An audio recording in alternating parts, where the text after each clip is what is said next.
The topic is IoT architectures. So I will explain you IoT architectures and frameworks. Then describe the IoT interoperability and its design considerations. Then discuss industry aligned use cases. Now look at the IoT device architecture.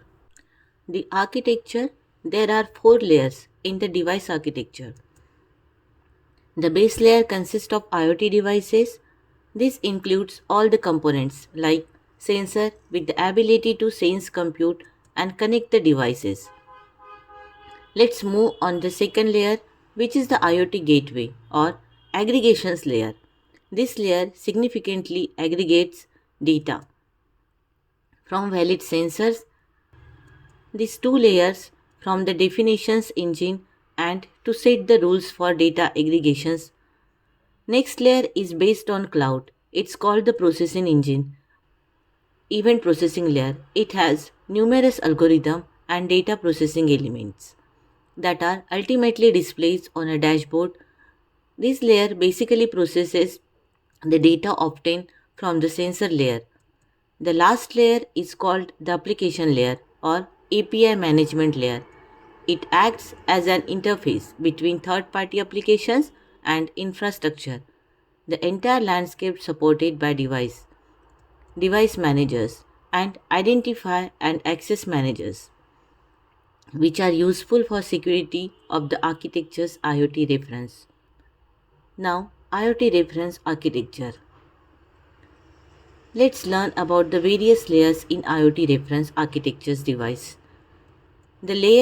The device layer is the main component where there are various devices like sensors that are interconnected. Some examples are Bluetooth connected via mobile phone and Zigbee.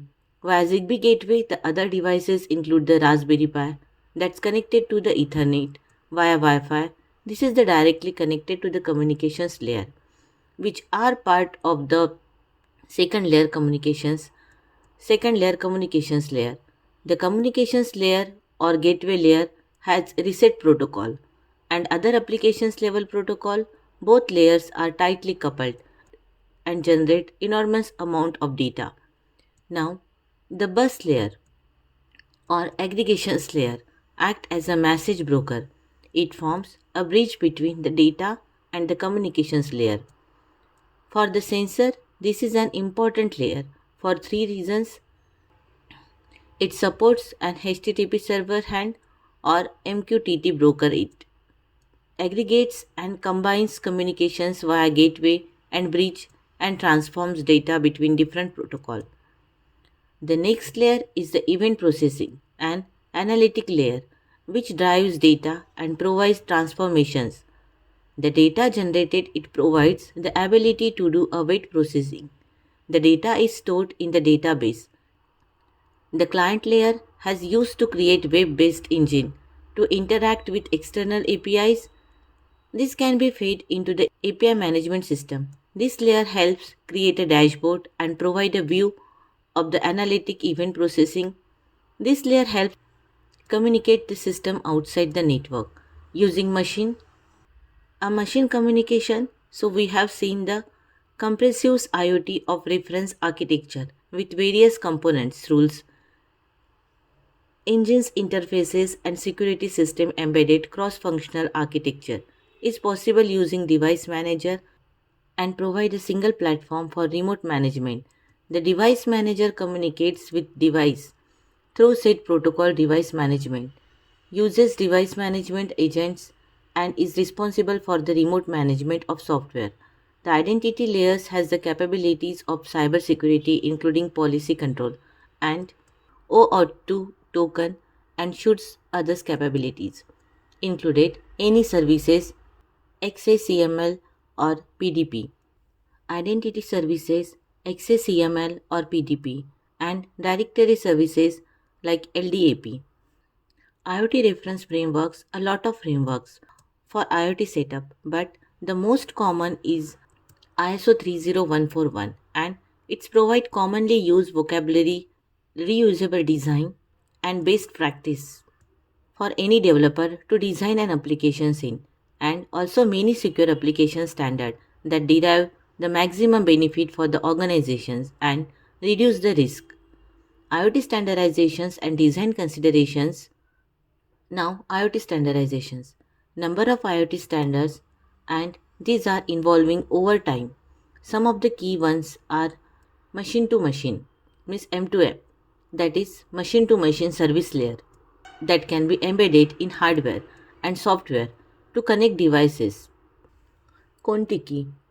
Contiki is an open source operating system for low power IoT microcontrollers. Now, Lights OS.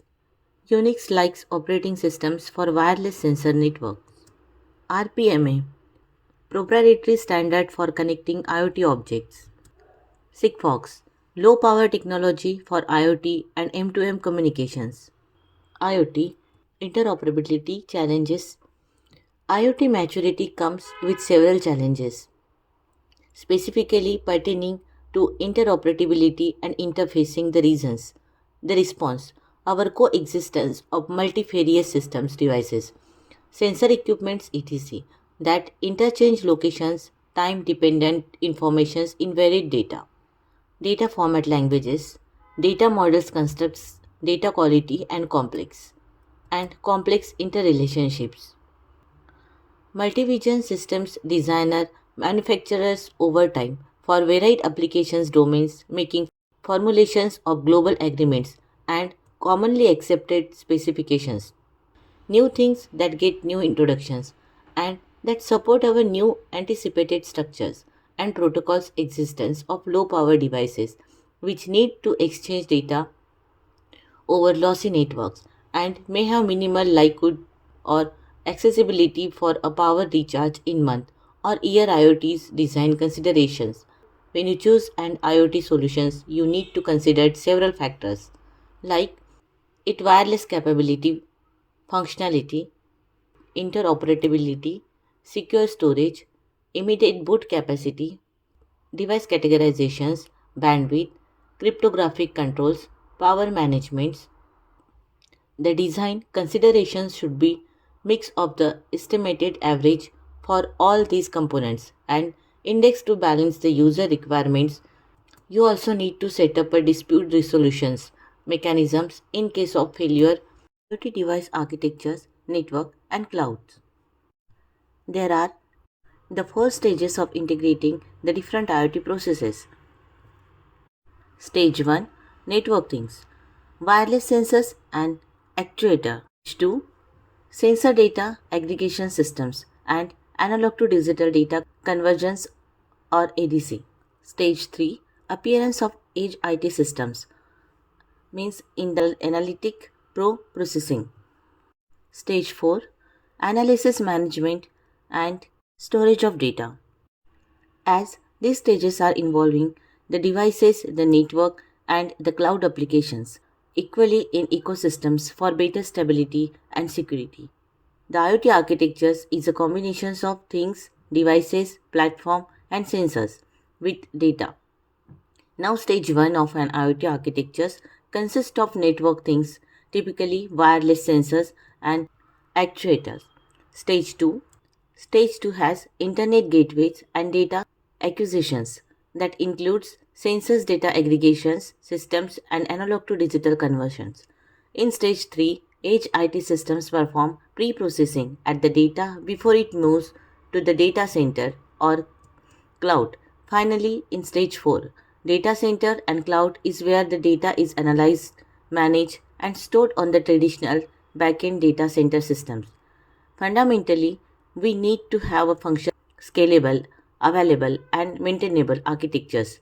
If these are not supported, then architectures is not useful. Now, let's look at the architectures areas of IoT.